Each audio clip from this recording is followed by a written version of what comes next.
Hello friends, welcome back. હું Pinakin Raval SN વિદ્યાલયના e learning પ્રોગ્રામમાં આપનું ફરીથી સ્વાગત કરું છું. મિત્રો, લાસ્ટ લેક્ચરમાં આપણે તંત્રની સ્થિતિ ઉર્જાની ચર્ચા કરેલી છે. એટલે કે તંત્ર ગોઠવતી વખતે કરેલું કાર્ય, એમાં અસતત વિદ્યુત ભારોને ગોઠવતા કુલ જે કાર્ય થાય એને આપણે તંત્રની સ્થિતિ ઉર્જા તરીકે વ્યાખ્યા કરેલી છે. એટલે હવે અહીંયાથી આપણે એક નવી પરિસ્થિતિ વિચારી કે ગઈકાલે જે આપણે તંત્ર ગોઠવેલું છે એમાં પહેલેથી કોઈ વિદ્યુત ક્ષેત્ર હાજર નહોતું. એવો પ્રશ્ન થાય કે પહેલેથી કોઈ વિદ્યુત ક્ષેત્ર હાજર હોય અને એમાં કોઈ વિદ્યુત ભારને આપણે ગોઠવવાનો થાય છે તો તંત્રની સ્થિતિ ઉર્જા કેવી રીતે કેલ્ક્યુલેટ થાય? તો એના માટે બાહ્ય ક્ષેત્રમાં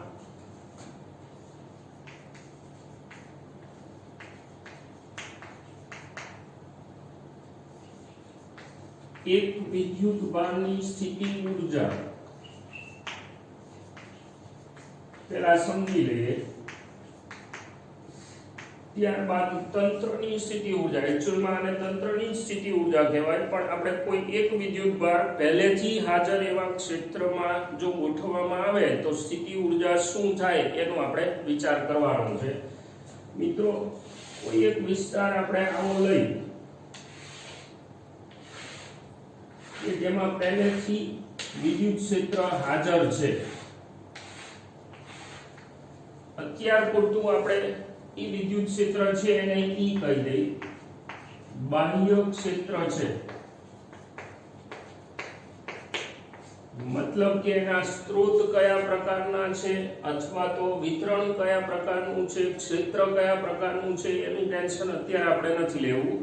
પણ ઓલરેડી હાજર કોઈ વિદ્યુત ક્ષેત્ર છે તો આ વિદ્યુત ક્ષેત્રમાં કોઈ એક વિદ્યુત ભારને મારે લાવવા માટે કાર્ય કેટલું કરવું પડે એ ગણતરી કરવી છે, જેથી કરી અને તંત્રની સ્થિતિ ઉર્જા વ્યાખ્યાયિત કરી શકાય. માનો કે આ વિદ્યુત ક્ષેત્રમાં હું સંદર્ભ લઉં,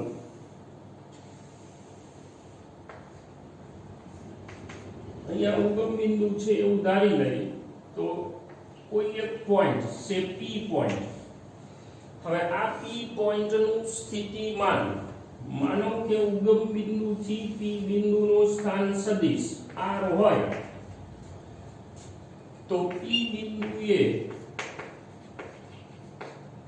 બાહ્ય ક્ષેત્રના કારણે સ્થિતિમાન v at r કહી દઈએ આપણે, v at r કેવી રીતે કેલ્ક્યુલેટ થશે એ બધું અગાઉ આપણે ગણી ચૂકેલા છીએ. ક્ષેત્રના પ્રકારના આધારે સ્થિતિમાનના કેલ્ક્યુલેશન કઈ રીતે હોય પહેલેથી આપણને ખબર છે. એટલે અત્યારે આપણે આ ટેન્શન નથી કરવાનું કે ભાઈ પી પોઈન્ટ ઉપર આ બાહ્ય ક્ષેત્રના કારણે સ્થિતિમાન આટલું છે. હવે પી બિંદુએ મારે કોઈ એક વિદ્યુત ભારને લાવવાનો થાય છે. ક્યુ વિદ્યુત ભારને આપણે ક્ષેત્રની બહારથી એટલે કે અનંત અંતરેથી પી બિંદુએ લાવી છે. તો એના માટે કુલ કાર્ય કેટલું કરવાનું થાય એ વિચારીએ. પહેલા આપણે અહીંયા જોઈ લેવું પડશે કે જે આવનાર વિદ્યુત ભાર છે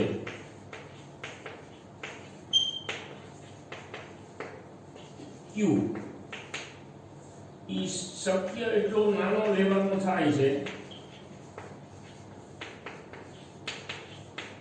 અથવા તો આપણે એવું ધારણા કરી લઈએ કે બાહ્ય ક્ષેત્ર પર, શબ્દો ધ્યાનમાં રાખજો, ઉત્પન્ન કરનાર બાહ્ય ક્ષેત્ર ઉત્પન્ન કરનાર સ્ત્રોત પર ક્યુ ની અસર નથી. આ ધારણા કરી લઈ, મતલબ ક્ષેત્ર છે એમાં કોઈ બદલાવ આવતો નથી જે વિદ્યુત ભાર આવે છે એના કારણે. એકમ ધનભાર માટે તો આપણે સ્થિતિમાન વ્યાખ્યાયિત કરેલું જ છે, પણ ક્યુ વિદ્યુત ભારને તમે લઈને આવો તો બાહ્ય ક્ષેત્ર જે છે એ ડિસ્ટર્બ નથી થતું. આ ધારણા સાથે આપણે પી બિંદુએ ક્યુ વિદ્યુત ભારને લાવી તો એક સિમ્પલ કેલ્ક્યુલેશન થી આ વિદ્યુત ભારની સ્થિતિ ઉર્જા છે એ ગણી શકાય. એવું કહેવાય કે એકમ ધનભારને P બિંદુએ લાવવા માટે આટલું કાર્ય કરવું પડે, તો પછી Q વિદ્યુતભારને તે બિંદુએ લાવવા માટે કેટલું કાર્ય કરવું પડશે? તો Q ને P સુધી લાવવા માટે આ શબ્દનો અર્થ શું થશે? ક્ષેત્રથી વિરુદ્ધ, મતલબ કે બાહ્ય બળ દ્વારા ની અસર હેઠળ કરવું પડતું કાર્ય is equal to Q V at R. આવું લખી શકાય, કારણ કે એકમ માટે કેટલું છે? V at R. તો Q વિદ્યુતભાર માટે કેટલું? હવે અહીંયા ખાસ ધ્યાન રાખજો કે આ જે વિદ્યુત ક્ષેત્ર છે એ કયું છે? બીજા કોઈ સ્ત્રોત દ્વારા ઉત્પન્ન થયેલું, અને તે વિદ્યુત ક્ષેત્રની અંદર સંદર્ભની સાપેક્ષે R સ્થાન સદિશે રહેલા કોઈ એક બિંદુએ સ્થિતિમાન આટલું છે, તો હવે કોઈ બીજા વિદ્યુતભારને તમે આ બાહ્ય ક્ષેત્રમાં લઈને આવો તો કેટલું કાર્ય કરવાનું થાય એ આપણે અહીંયા મૂકેલું છે સિમ્પલ કેલ્ક્યુલેશન થી. તો એવું કહી શકાય કે આ પોતે તંત્રની સ્થિતિ ઊર્જા છે, કારણ કે જે કંઈ કાર્ય કરવાનું થાય એ કેવી રીતે કરવાનું થશે?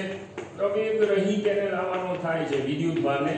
આ ચર્ચા જો કે પહેલેથી આપણે કરતા આવી છે કે વિદ્યુતભારમાં પ્રવેગ ઉત્પન્ન ન થાય તે રીતે આપણે એને લાવવાનો છે. તો સ્વાભાવિક છે કે તમે જે કાર્ય કર્યું છે એને અનુરૂપ ઊર્જા તંત્રની સ્થિતિ ઊર્જાના સ્વરૂપમાં સંગ્રહ થાય. એટલે આ જે છે એ જે તે વિદ્યુતભારની સ્થિતિ ઊર્જા કહેવાય, જે તે બિંદુએ, મતલબ અહીંયા P બિંદુ. આ ક્લિયર? ઓકે. હવે માનો કે બે બિંદુ હોય આપણી પાસે, લાઈક બીજું કોઈ એક બિંદુ આપણે વિચારી લઈએ, એ બિંદુ. હવે વિદ્યુતભારને અહીંથી અહીંયા લઈ જવા માટે જે કાર્ય કરવું પડે એકમ ધનભારને, એને આપણે શું કીધું છે? વિદ્યુત સ્થિતિમાનનો તફાવત. એકમ ધનભારને બાહ્ય ક્ષેત્રમાંના કોઈ એક બિંદુથી બાહ્ય ક્ષેત્રમાંના કોઈ બીજા બિંદુએ લઈ જવા માટે જે કાર્ય કરવું પડે એને વિદ્યુત સ્થિતિમાનનો તફાવત કહેવાય. એને આપણે લખશું કઈ રીતે? એક વખત ફરીથી પેલું નોટેશન યાદ કરીએ. આપણે ક્યાં જઈ છીએ? એ બિંદુએ. તો પછી કાર્ય છે એ આવી રીતે વ્યાખ્યાયિત થાય, P થી A સુધી માઈનસ અહીંયા શું લખશું? VA minus VT E dot dl. આ આપણું બેઝિક કાર્યની વ્યાખ્યા થઈ. એમાં આને આપણે શું નામ પાડેલું છે? PD, વિદ્યુત સ્થિતિમાનનો તફાવત. મતલબ એકમ ધનભારને ક્ષેત્રમાંના બાહ્ય ક્ષેત્રમાંના કોઈ એક બિંદુથી બાહ્ય ક્ષેત્રમાંના કોઈ બીજા બિંદુ સુધી લઈ જવા માટેનું કાર્ય છે અને વિદ્યુત સ્થિતિમાનનો તફાવત કીધો છે, જેને ડેલ્ટા V પણ કહી શકાય. તો હવે આ વિદ્યુતભારને P બિંદુથી A બિંદુ સુધી લઈ જવાનો થતો હોય તો કાર્ય કેટલું થશે? Q ડેલ્ટા V જેટલું થવાનું. આટલી ઊર્જાનો ફેરફાર, સ્થિતિ ઊર્જાનો ફેરફાર જે તે એટલે કે જે તે વિદ્યુતભાર, મતલબ આપણા માટે Q વિદ્યુતભારની ઊર્જામાં થવાનો. હવે અહીંયા એક વ્યાખ્યા કરી લઈએ જે ભવિષ્યમાં આપણે ઉપયોગી છે. એવું કહેવાય કે ડેલ્ટા V સ્થિતિમાનના તફાવતમાંથી Q વિદ્યુતભારને પસાર કરો તમે એક બિંદુથી બીજા બિંદુએ, એટલે એની ઊર્જામાં આટલો ફેરફાર થવાનો Q ડેલ્ટા V જેટલો. માનો કે તમારી પાસે એક ઇલેક્ટ્રોન છે,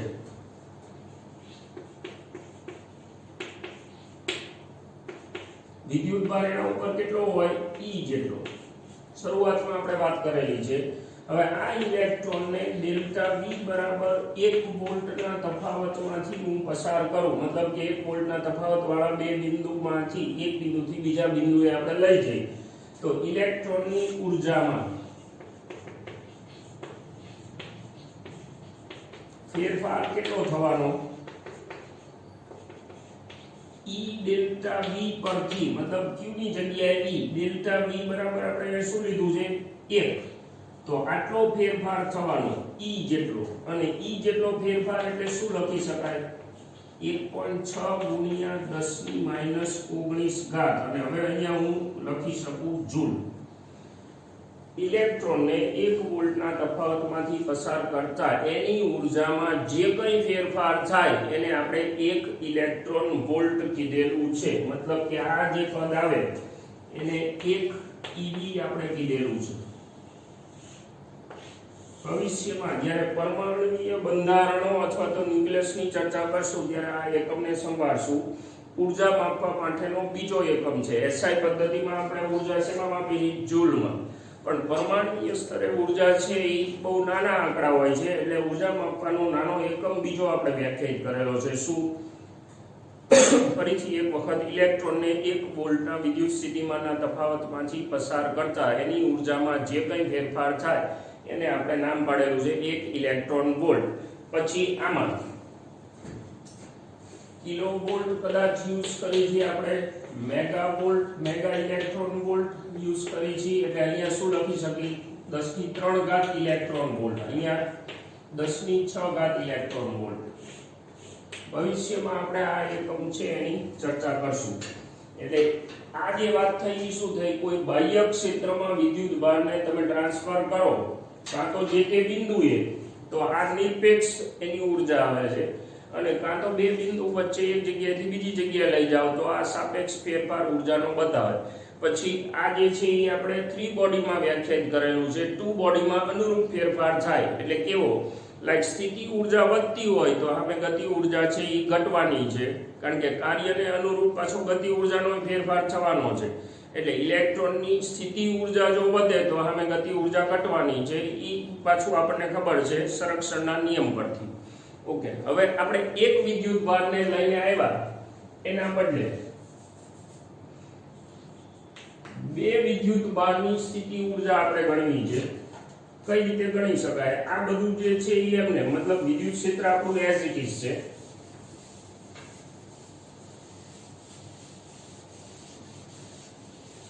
અને એમાં મારે માની લો કે બે વિદ્યુત ભારને જુદા જુદા બિંદુએ ગોઠવવાના થાય છે.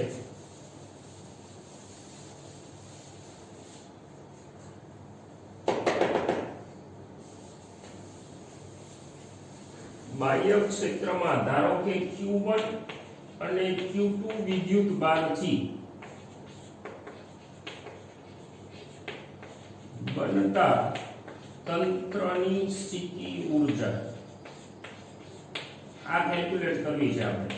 બે વિદ્યુત ભાર એટલે હવે હું અહીંથી આને Q1 કહી દઉં એઝ ઇટ ઇઝ, અને બીજો વિદ્યુત ભાર સપોઝ આ જગ્યાએ હું લાવું છું Q2. હવે આ જે સ્થાન સદિશ છે એને હું R1 નામ પાડું, અને આ જે સ્થાન સદિશ છે એને R2 નામ પાડી દઉં. પ્રક્રિયા સમજો. બાહ્ય ક્ષેત્ર જે ઓલરેડી હાજર છે, શેના કારણે આપણું ટેન્શન નથી. ઓલરેડી એસ્ટાબ્લિશ્ડ વિદ્યુત ક્ષેત્રની અંદર બે બિંદુવત વિદ્યુત ભારને બે જુદા જુદા બિંદુએ આપણે ગોઠવવાના થાય છે. ઓકે, Q1 વિદ્યુત ભારને તમે જ્યારે P બિંદુએ લઈ જાઓ ત્યારે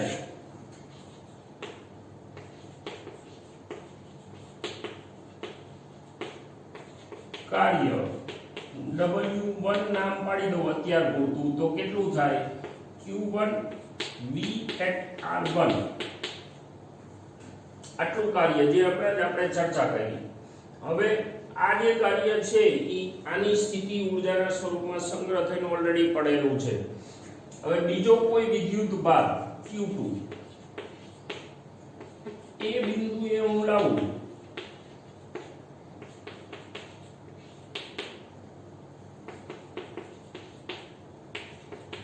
તો કાર્ય કેટલું કરવું પડે?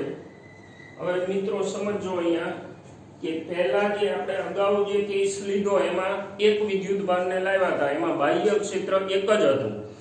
હવે તમે જ્યારે આ Q1 વિદ્યુત ભારને ઓલરેડી અહીંયા મૂકી દો છો, તો હવે જ્યારે Q2 વિદ્યુત ભારને આપણે લાવતા હોય તો સ્વાભાવિક છે કે Q1 નું ક્ષેત્ર પણ હાજર છે. તો હવે શું થાય? કાર્ય બે જાતના થવાના. એક કાર્ય કયું થશે? Q1 ના વધારાના ક્ષેત્રના કારણે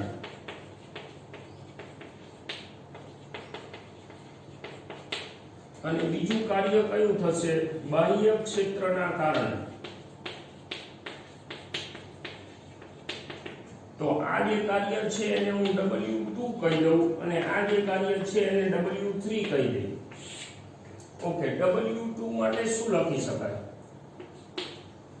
બે વિદ્યુત ભાર છે તમારી પાસે, એક Q1 ઓલરેડી ગોઠવાયેલો પડેલો છે અને Q2 વિદ્યુત ભાર એ બિંદુએ મૂકેલો છે. આ બે વચ્ચેનું અંતર હું 1 2 નામ પાડી દઉં. બે વચ્ચેનું અંતર. તો W2 માટે આવું લખી શકાય 1/4 પાઈ એપ્સિલોન 0 Q1 Q2 છેદમાં R12. અને પહેલા નહીં અને એની પહેલાના લેક્ચરમાં આપણે આવી રીતે પેર દીઠ સ્થિતિ ઊર્જાનું કેલ્ક્યુલેશન કરેલું છે. તો Q1 ફક્ત જો હાજર હોત તો આટલું કાર્ય કરવાનું થાત. એટલે કે બંને વિદ્યુત ભારમાં એમાં Q1 નું સ્થિતિમાન આપણે ધ્યાનમાં લીધું છે અને Q2 ને એ બિંદુએ મૂકેલો છે એટલે આટલું કાર્ય થાય. ઉપરાંત W3 માટે શું લખી શકાય? આની જેમ જ છે. હવે આપણે Q1 ને થોડીક વાર ભૂલી જઈએ તો બાહ્ય ક્ષેત્ર જે હાજર છે એમાં Q2 ને એ બિંદુએ મૂકવા માટેનું કાર્ય કેટલું થશે? તો અહીંયા લખશું આપણે Q2 B R2 આટલું કાર્ય થાય. તો પછી કુલ કાર્ય કેટલું થયું? W1 એટલે કે આખા તંત્રની સ્થિતિ ઊર્જા હવે U is equal to W1 કુલ કાર્ય તંત્ર ગોઠવતી વખતે જે આપણે કાર્ય કર્યું એ ત્રણેયનો સરવાળો એટલે Q1 B at R1 plus Q2 B at R2 plus આ જે વધારાનું કાર્ય આવ્યું Q1 ના કારણે એ એડ થાય Q1 Q2 છેદમાં R12 આટલું કુલ કાર્ય થાય જે તંત્રની સ્થિતિ ઊર્જા કહેવાય. એટલે હવે વિચારી શકાય કે જેમ જેમ વિદ્યુત ભારો આપણે બાહ્ય ક્ષેત્રમાં ગોઠવતા જઈ એમ ઓલરેડી હાજર જે વિદ્યુત ભાર હોય એના ક્ષેત્રમાં કાર્યને તમારે એડ કરવું પડે અંદર. બાહ્ય ક્ષેત્રના કારણે તો જે કાર્ય થાય છે એ થાય જ છે, પણ પહેલેથી જો કોઈ બીજો વિદ્યુત ભાર હાજર હોય તો એને અનુરૂપ કાર્ય એડ કરતા જવું પડે. એટલે આ બધી જ જાતની પરિસ્થિતિમાં સ્થિતિ ઊર્જા કઈ રીતે કેલ્ક્યુલેટ કરી શકાય એની આપણે વાત કરી. હવે આપણી પાસે એક ખાસ જાતનું તંત્ર છે ડાયપોલ. તો ડાયપોલના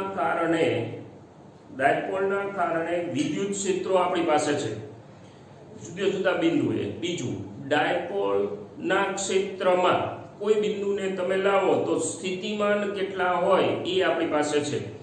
હવે આપણે એવું વિચારી કે ડાયપોલને જ કોઈ બાહ્ય ક્ષેત્રમાં મૂકી દઈએ તો તંત્રની સ્થિતિ ઊર્જા કેટલી થાય? ડાયપોલને જ આપણે બાહ્ય ક્ષેત્રમાં મૂકી દેવાનો છે.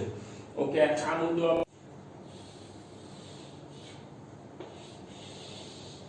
અને હવે હું ડાયપોલને બાહ્ય ક્ષેત્રમાં મૂકું છું તંત્રની સ્થિતિ ઊર્જા કેલ્ક્યુલેટ કરી.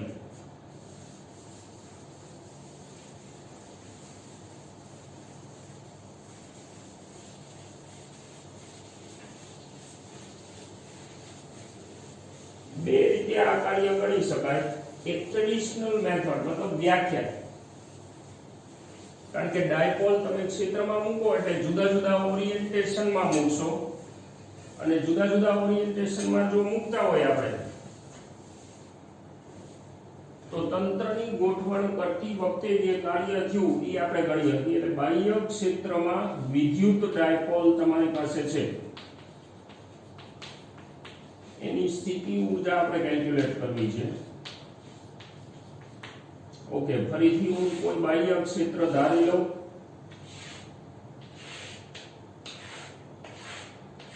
માનો કે આ ક્ષેત્ર આપણી પાસે ઓલરેડી હાજર છે.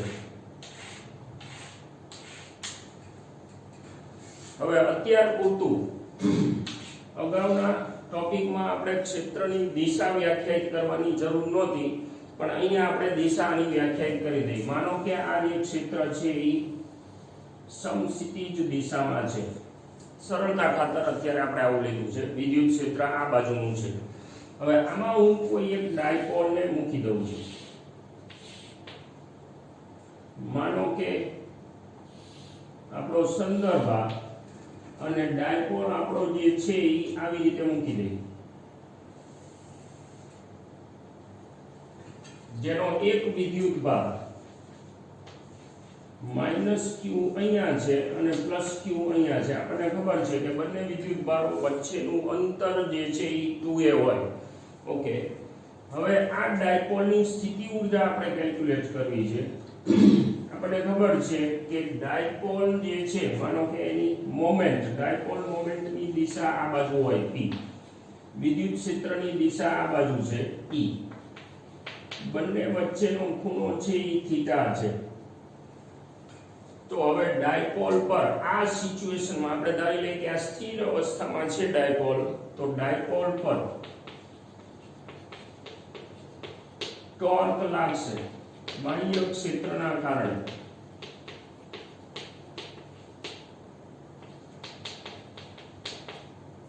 Torque is equal to E cross E, આટલું ટોર્ક લાગે, જે શું કરશે, ડાયપોલને ઘુમેડી મારશે. હવે આપણે એક કામ કરી, આ ડાયપોલને કોઈ એક ચોક્કસ ઓરિએન્ટેશનમાંથી, મતલબ કોઈ ચોક્કસ ખૂણેથી બીજા ખૂણે લઈ જવા માટેનું કાર્ય ગણી લઈ, જે તંત્રની સ્થિતિ ઊર્જા કહેવાય. બહુ સીધી વસ્તુ છે, કારણ કે અત્યારની પોઝિશન છે ડાયપોલની, આ પોઝિશનમાં ફેરફાર કરવા માટેનું જે કાર્ય છે એ વધારાની થર્ડ પાર્ટી દ્વારા ખર્ચાયેલી ઊર્જા સૂચવે છે, જે તંત્રની ઊર્જાના સ્વરૂપમાં સંગ્રહ થાય, વધારાની ઊર્જાના સ્વરૂપમાં. શબ્દ ધ્યાનમાં રાખજો. તો હવે આ ટોર્ક છે એ ક્ષેત્રમાં લાગતું છે, તો માનો કે બાહ્ય ટોર્ક દ્વારા ડાયપોલમાં પ્રવેગ ઉત્પન્ન થાય. આ કયો પ્રવેગ? કોણીય પ્રવેગ ઉત્પન્ન થાય. એવી રીતે ડાયપોલને કોઈ એક પોઝિશન, માનો કે θ0 પોઝિશન, અહીંયા θ0 શું સમજવાનું, ડાયપોલ મોમેન્ટ અને હાજર ક્ષેત્ર જે છે એની વચ્ચેનો ખૂણો, એટલે θ0 પોઝિશન થી θ1 સ્થિતિમાં લઈ જતા કાર્ય W ઇઝ ઇક્વલ ટુ શું લખવું પડે અહીંયા મારે, ઇન્ટિગ્રેશન, મતલબ કે ચલ બળના કેસ તરીકે આપણે આને ગણી છીએ, torque external d theta from θ0 to θ1 અને માઇનસ શેનો મૂકો આપણે, બાહ્ય બળ દ્વારા કાર્ય કરવાનું થાય છે. મતલબ કે જે ક્ષેત્રની પરિસ્થિતિ છે, અત્યારે આ ડાયપોલ ઉપર ટોર્ક કેવી રીતે લાગશે, અગાઉ આપણે ચર્ચા કરી લીધી છે. સમઘડી દિશામાં ટોર્ક લાગશે, તો આપણે એને વિરુદ્ધ દિશામાં લઈ જવાનું છે અને કોણીય પ્રવેગ ન ઉત્પન્ન થાય એવી રીતે લઈ જવાનું છે. તો કાર્ય હું આ પોઝિશનથી ગણી શકું, એમાં માઇનસ આપણે મૂકેલો છે, આપણે કરવું પડતું, મતલબ બાહ્ય ટોર્ક દ્વારા થતા કાર્ય માટે ઇઝ ઇક્વલ ટુ θ0 ટુ θ1.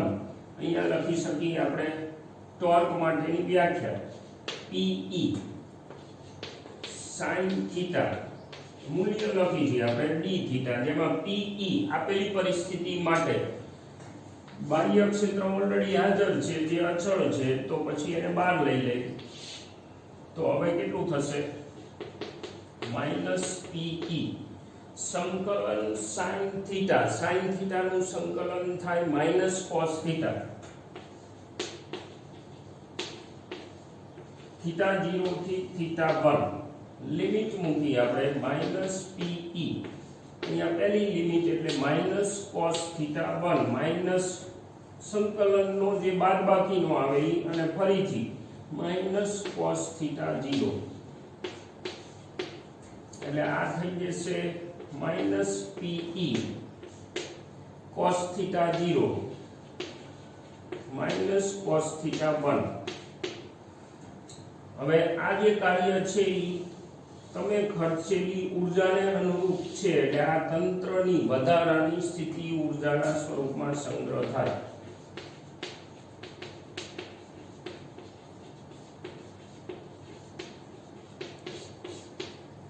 હવે હું અહીંયા એક કામ કરું, યાદચ્છિક રીતે θ0 જે છે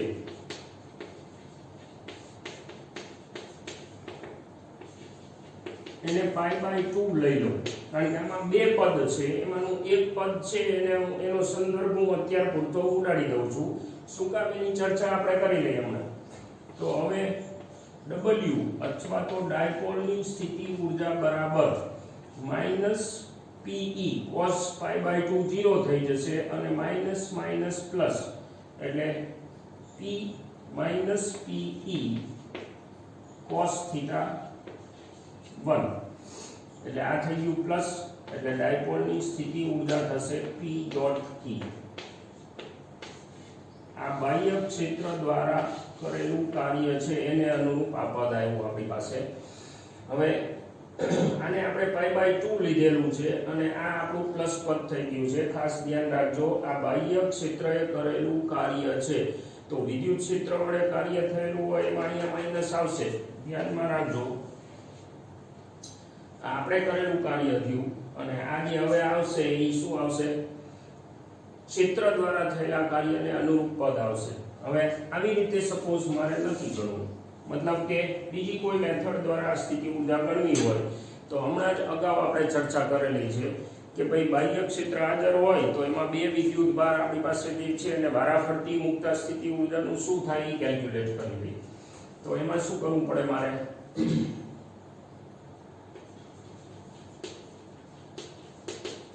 બીજી મેથડ લઈ છે તો એમાં આપણે પદ લખેલું હતું સ્થિતિ ઊર્જા અથવા કુલ કાર્ય Q1 B at R1 વત્તા Q2 B at R2 અને વત્તા 1/4 પાઈ એપ્સિલોન 0 Q1 Q2 બંને વચ્ચેનું અંતર. આ ત્રણ પદ આપણી પાસે હતા અહીંયા. ઓકે, હવે આપણા માટે ડાયપોલ છે તો ડાયપોલનો એક વિદ્યુત ભાર કેટલો છે પ્લસ Q, બીજો વિદ્યુત ભાર કેટલો છે માઈનસ Q. તો હું એનો Q કોમન લઈ લઉં તો અંદર શું વધશે, B at R1 minus B at R2 અને વત્તા આ જે પદ છે એ એઝ ઇટ ઇઝ, મતલબ એ પદ નીચે એઝ ઇટ ઇઝ પડ્યું રહેવાનું. ઓકે, હવે આ અંદરનું પદ શું બતાવે છે, BR1 માઈનસ BR2, મતલબ કે મારી પાસે આ બે જે બિંદુ છે એ બે બિંદુ વચ્ચેનો તફાવત. એટલે એમાં આપણે પ્લસ Q ને R1 કીધું છે, માઈનસ Q ને R2 કીધું છે. હવે મિત્રો આમાં જોઈ લો તમે કે આ બે બિંદુ વચ્ચેનો વિદ્યુત સ્થિતિમાનનો તફાવત એટલે શું, એકમ ધનભારને અહીંથી અહીંયા લઈ જવા માટેનું કાર્ય છે એ બતાવે છે. એકમ ધનભારને આ જગ્યાએથી આ જગ્યાએ લઈ જવાનું કાર્ય. હવે મારે એ બે બિંદુ વચ્ચે સ્થિતિમાનનો તફાવત જોઈએ તો જે ક્ષેત્રની દિશા છે એમાં તમે જુઓ અહીંયા કોઈ એક્સ્ટ્રા કાર્ય નહીં કરવાનું થાય, બહુ સીધી વાત છે. તો કાર્ય કરવાનું થશે અહીંયા, એટલે હવે અહીંયા શું લખી શકાય, Q પછી આ બે બિંદુ વચ્ચે સ્થિતિમાનનો તફાવત, એમાં કાર્ય જે કરવાનું થાય છે E, પછી સ્થાનાંતર તો 2a cos θ હું લખું અહીંયા 2a cos θ, એટલે એકચ્યુઅલમાં આ જે અંતર છે એ 2a જેટલું છે અને cos θ એટલે આટલું પદ થયું. મતલબ કે જે કાર્ય છે અહીંથી અહીંયા જવાનું એને આપણે બે ભાગમાં વહેંચી દીધું છે. એક ભાગ આ જેમાં વિદ્યુત ક્ષેત્ર લંબ રૂપે છે એટલે કોઈ જાતનું કાર્ય કરવાનું ન થાય, અને બીજો ભાગ છે આ એટલે એમાં આપણે કાર્ય કરવાનું થાય. એટલે સ્વાભાવિક છે કે આ જે પદ છે એ જ મારે કાઉન્ટ કરવાનું આવે, એટલે જે આ પદ આવશે 2a cos θ એ આપણે અહીંયા મૂકેલું છે. અને બાજુમાં જે પદ પડ્યું છે 1/4 પાઈ એપ્સિલોન 0 Q1 Q2 છેદમાં બંને વચ્ચેનું અંતર એટલે 2a આપણા માટે. ઓકે, આ જે છે એ તંત્રની સ્થિતિ ઊર્જા થાય QE 2a cos θ અને બાજુમાં એક વધારાનું પદ. હવે અહીંયા આવતા આ જે કેલ્ક્યુલેશન કરેલું છે એમાં આપણી પાસે બે જાતના પદ છે. એમાં એક આપણે π/2 લઈ લીધેલું છે, મતલબ યાદચ્છિક રીતે આ જગ્યાએ આપણે સ્થિતિ ઊર્જા 0 ધારી લીધી છે. હવે આ પદ છે એને હું જો યાદચ્છિક રીતે 0 ધારી લઉં, આપણે યાદ કરો શરૂઆતમાં વાત કરેલી છે ઓલો આલ્ફા અચળાંક હોય એનું કંઈ ખાસ મહત્વ નથી, કારણ કે આમાં બાહ્ય ક્ષેત્રનો કોઈ ઉલ્લેખ નથી, આ એની પોતાની છે ઓલરેડી હાજર સ્થિતિ ઊર્જા. તો આપણે જે દર વખતે શબ્દ વાપરી છીએ અહીંયા વધારાની સ્થિતિ ઊર્જા, મતલબ કે ક્ષેત્રમાં જે ગતિવિધિ થાય છે એને અનુરૂપ કેલ્ક્યુલેશન તો આ એક જ આવ્યું 2a q e cos θ, મતલબ કે એક્ચ્યુઅલમાં p e cos θ. જો તો આ સ્થિતિ ઊર્જાનું પદ અને આ સ્થિતિ ઊર્જાનું પદ ઓકે થઈ ગયું, એટલે આપણે અહીંયા 5/2 લઈ અને એક સંદર્ભ જે છે એને યાદચ્છિક રીતે 0 કરી નાખ્યો છે. ઈ જ રીતે આ જે પદ આવે છે એને આપણે યાદચ્છિક રીતે 0 ધારી લઈ. લાઈક શરૂઆતની ચર્ચામાં આપણે આ વાત કરેલી છે કે જેમ mgh આપણે ધારી છે એવી જ રીતે આ પદ ધારી છે. એટલે કહેવાનો મતલબ ઈ છે કે તમારી પાસે જે સ્થિતિ ઊર્જા આવે છે ડાયપોલ, હવે હું અહીંયા માઈનસ એડ કરી દઈશ. આ માઈનસ શેના માટે છે? ક્ષેત્રમાં હાજર જે હોય એના માટેનો માઈનસ મૂકેલો છે, કારણ કે એટલે એક્ચ્યુઅલમાં બીજું કંઈ નથી કરેલું, આ માઈનસ હટાવી લીધો છે. કારણ કે આ શેના માટે છે? બાહ્ય ક્ષેત્ર દ્વારા ક્ષેત્રની વિરુદ્ધ થતા કાર્યને અનુરૂપ. અને હવે અહીંયા જે આવે છે એ ક્ષેત્રમાં જે કાર્ય થાય છે એને અનુરૂપ, એટલે આ 2 બોડીને અનુરૂપ થયું, પેલું 3 બોડીને અનુરૂપ કાર્ય હતું. દર વખતે આ પ્લસ ઓર માઇનસનું ખાસ ધ્યાન રાખજો મિત્રો. કેલ્ક્યુલેશન છે એક વખત ટેક્સ્ટ બુકમાં શાંતિથી વાંચી લેજો. અહીં વળી પાછું અલ્પ વિરામ કરી સ્થિતિ ઊર્જા ઉપર તો આપણે હજુ ઘણી ચર્ચા કરવાની બાકી છે, જે ખાસ કરીને કોમ્પિટિટિવમાં આપણે વધુ કરશું. પણ સૂત્ર આપણું જે છે આ u - p.E, આને આપણે ધ્યાનમાં રાખશું. બાહ્ય ક્ષેત્રમાં સ્થિતિ ઊર્જા છે -p.E જેટલી થાય. ઓકે, આ એક પાર્ટ આપણો જે છે વિદ્યુત સ્થિતિમાન ચેપ્ટર આપણું શું છે? વિદ્યુત સ્થિતિમાન અને કેપેસિટન્સ. તો એમાંથી વિદ્યુત સ્થિતિમાન વાળું પોર્શન છે એ અહીંયા પૂરું થાય છે. હવે કેપેસિટન્સને સમજવા માટે આપણે સુવાહકોની વર્તણૂક, મતલબ કે વાહક જ્યારે બાહ્ય ક્ષેત્રમાં હોય, કારણ કે એ બધા સતત વિતરણ છે, તો એમાં શું અસરો ઉદ્ભવે છે એની ચર્ચા બધી કરવાની થાય છે.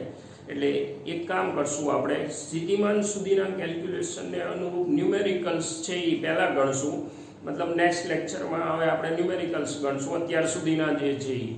અને કેપેસિટન્સ વાળો પોર્શન જે સુવાહકોની વર્તણૂક સહિત છે એની ચર્ચા બાદમાં કરશું.